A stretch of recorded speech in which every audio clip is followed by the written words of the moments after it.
Mga Pilipino, tanga! Yan ang sinabi ni Mayor Benji Magalong. Magkatapos daw itong mga rally-rally, babalik daw tayo sa dati at boboto daw ulit tayo ng mga hindi karapat-dapat. Kaya ang tawag daw sa ating lahat ay mga tanga. Alam mo itong mayor na to, ang kapal din ng pagmumukha. Hanga na sana ako sa kanya. Kasi noong una, akala ko anti-corruption. Pero sa likod ni Mayor Magalong, ay ang kanyang pagsuporta sa mga Duterte. Alam mo, Mayor Magalong, hindi naman tanga ang mga Pilipino.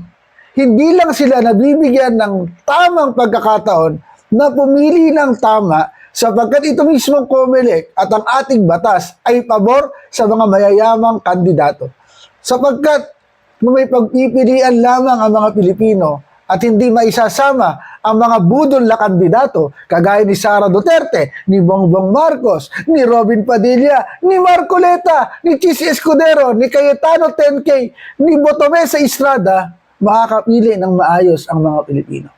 Wala ang karapatang tawagin tanga ang mga Pilipino kasi bumabalik yan sa'yo. Baka ikaw ang tanga, Mayor Magalong.